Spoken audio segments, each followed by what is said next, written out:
that we are not here talking about economics.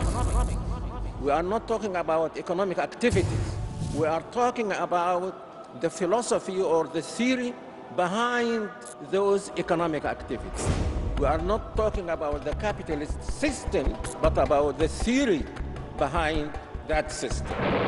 The best economic system is a market economy in which individuals and groups of individuals have complete freedom in engaging in economic activity.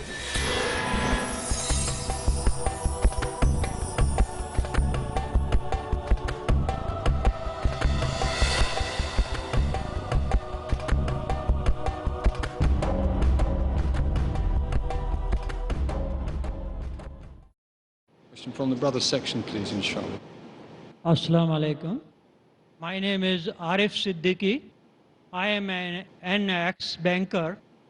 Sir, socialism is generally considered alternative to the capitalist system of economy if it collapses or fails. Do you want Islam to be, Islamic economy, to be a corrective force to these two systems or an alternative to these two systems? And where is the dividing line, sir? I said it is an alternative. First, it is a market economy like capitalism, because market economy, as I said, is the natural economy. People have always been doing this throughout history and in all parts of the world.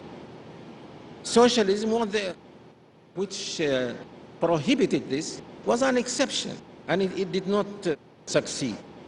So market economy is the natural thing, but unrestrained market economy will result in what we see now in the capitalist countries. So Islam is the alternative because it is a market economy. It is not socialist, it is not capitalist, but it is a market economy within the framework of Islamic values and principles and beliefs. Thank you. Another question from the sisters, please. Assalamu alaikum, Sheikh. My name is Sakina and I am a homemaker. My question is free economic un-Islamic, and how can we Islamicize it? It depends on political system of the country. That depends on, you cannot Islamize it. We cannot Islamize it just as individuals. We can avoid riba, we can pay zakah, but that will not affect the whole society. This is something that governments must do. Jazakallah. Next question from the brothers, please, inshallah. Assalamu alaikum, Sheikh. Alaikum assalam wa rahmatullah. Sir, I have got one supplementary question with the market economy on the profit, the maximum and the minimum limit of profit in the market economy or in the Muslim Islamic economy. What the maximum limitation for the profit? This is a supplementary question. I see someone asked the same question, and I said you cannot make a limit on profit. You cannot make, if the profit is made in a halal way, then you cannot put a limit to on profit. You can only take zakah from the person, prevent him from dealing in riba and so on. But you cannot suppose that I had a piece of gold or something that I inherited from parents, that when I inherited it, its price was such and such, and then suddenly the price of gold went very high. Would you tell me, no, you cannot make profit that piece of gold that you inherited from your parents? Yeah, even if the price becomes 100% more than when I inherited it, I still have the right to have that profit. There is no limit, as far as I know. Could we have the next question from the sisters, please? Assalamu alaikum. Alaikum assalam wa rahmatullahi wa barakatuh. My question is regarding the system of distribution of zakat. Especially in our society, zakat is distributed individually. and we end up breeding a class of beggars instead of benefiting society collectively. So my question is, shouldn't there be a common system of dispersal of zakat? Of course, zakah should, first priority are the poor people.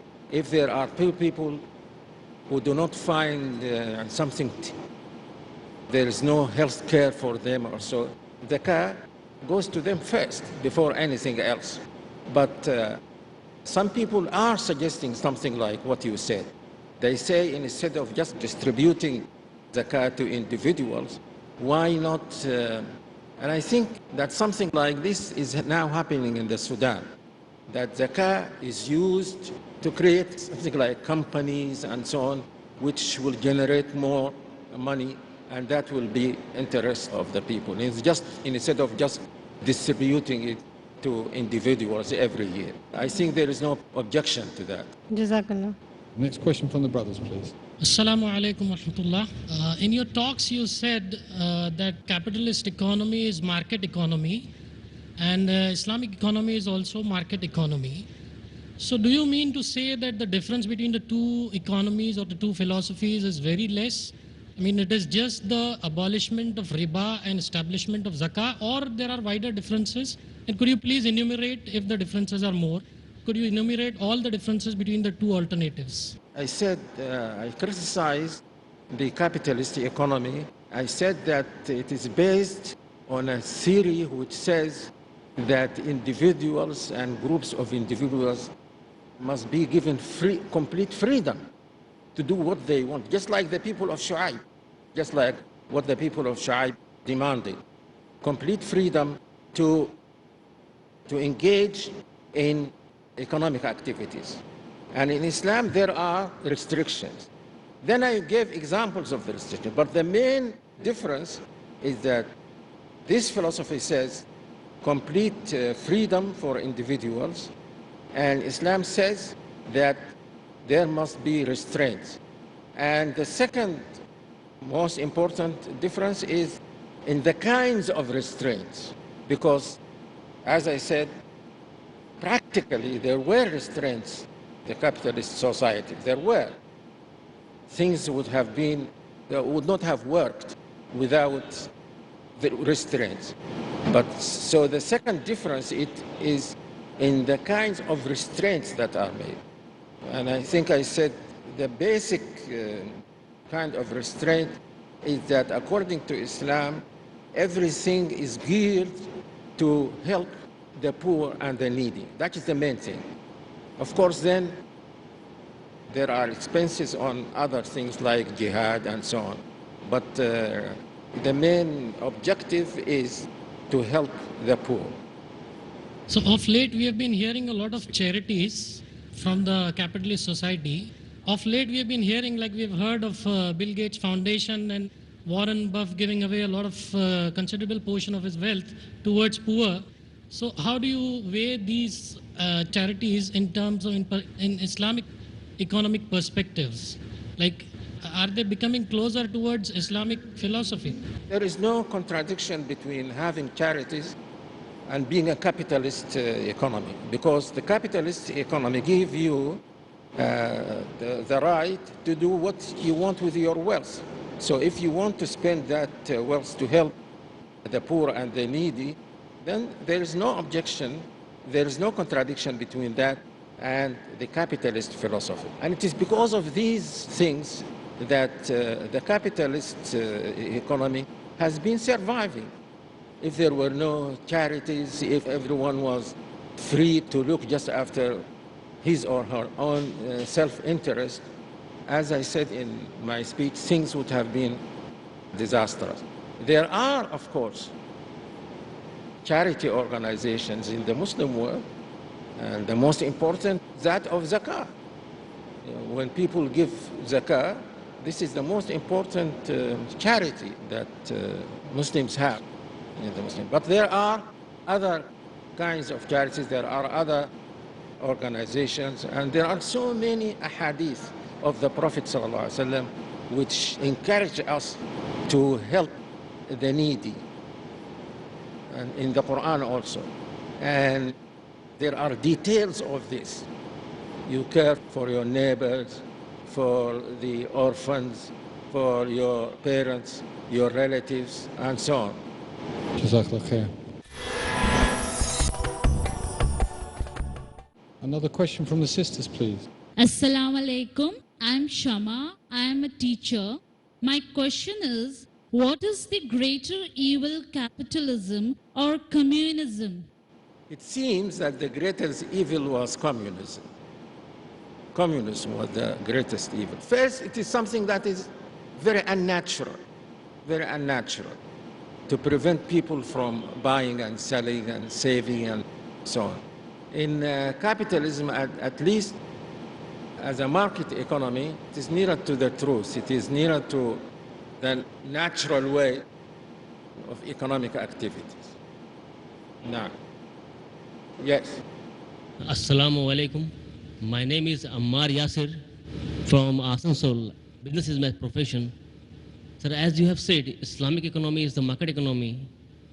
At the same time, in the market, inflation is a very prominent factor, and simultaneously, currency notes are being published, are being printed.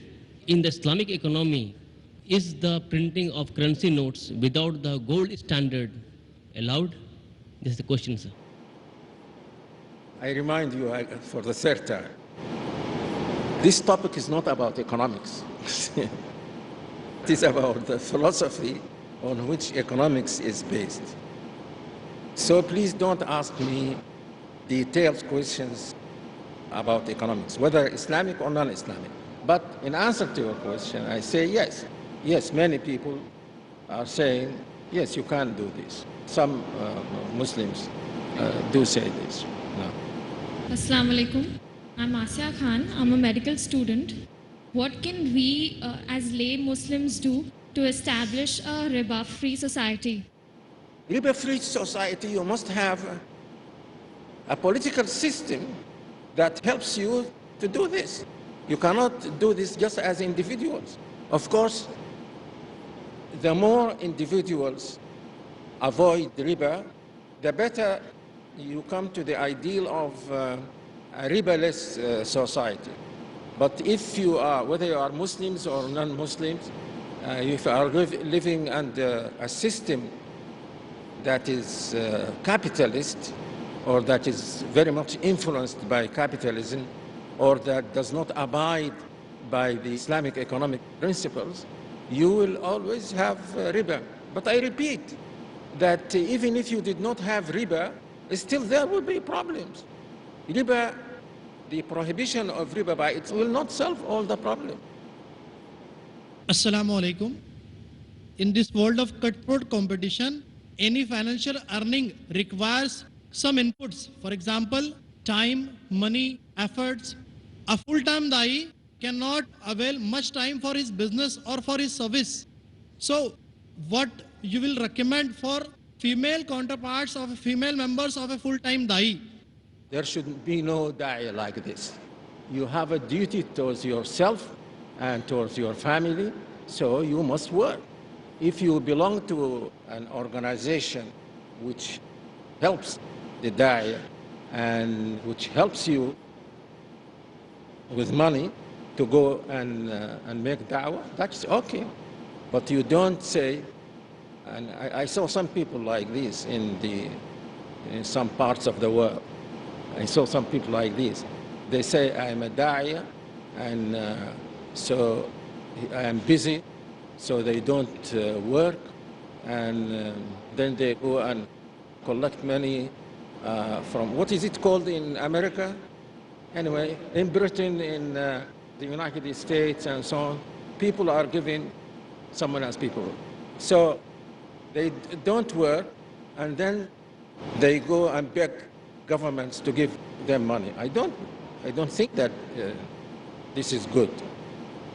You, Allah subhanahu wa ta'ala, will hold you responsible for doing what you can.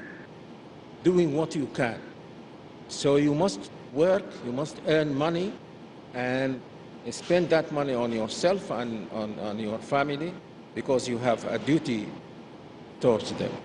Now, Jazakallah. Assalamu alaikum wa rahmatullahi wa barakatuh. I am Dr. Nadeem. I work in Saudi Arabia. Mr. Chairperson, there is a small request for you. Please listen to my question. And if you think it is not related to the topic, you have every right to reject it. In today's scenario, especially in the Muslim Ummah, we are finding a lot of people, they strive hard, they work their entire life, and they have only one point agenda in their life, and that is to secure the future of their future generations, secure a better life for their sons and daughters.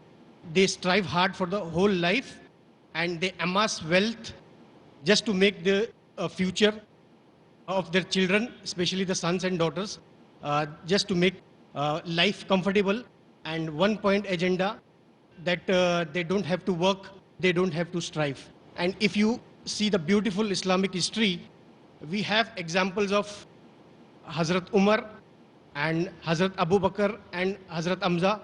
May Allah be pleased with all of them. And we have examples, they were very rich people of their time, and just a call from Rasulullah sallallahu alaihi wasallam, and they distributed their entire wealth in charity and in the cause of Islam. So my question to Honorable Speaker is, what advice you will give to these people? I think the ulama are always telling people about this in the Jum'ah prayer and so on.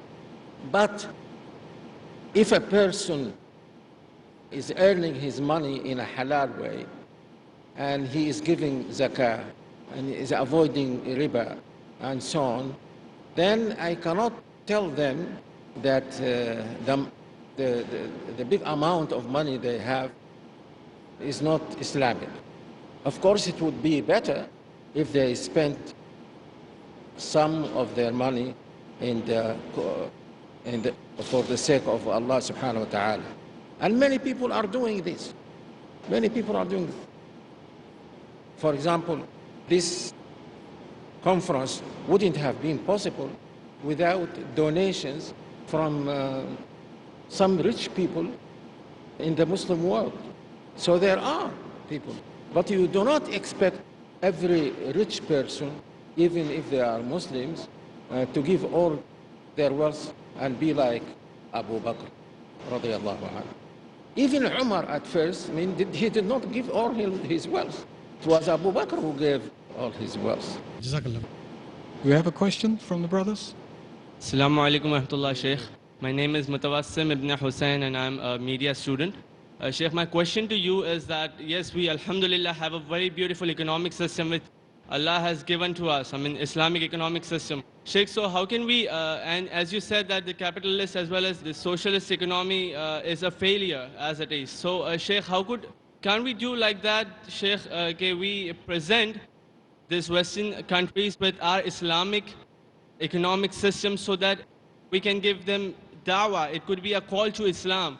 We can present this economic system to them, and it will also be a da'wah to Islam. Can we do that? And if yes, how can we do that, Sheikh? In fact, some people are already doing that. And I forgot to mention this in my talk. Did I say that? I think I said it, that many people in the West now, not many, some people in the West, in some universities, including Harvard University, are interested now in studying Islamic principles. And this was the case even before the crisis. And after the crisis, that many people became more interested in Islamic finance in the United States, in Britain, in France, and so on. So they are studying Islamic finance, and yes, this can be a way of making da'wah to them, inshallah. Okay, that's all the time we have. Jazakallah khair, Sheikh.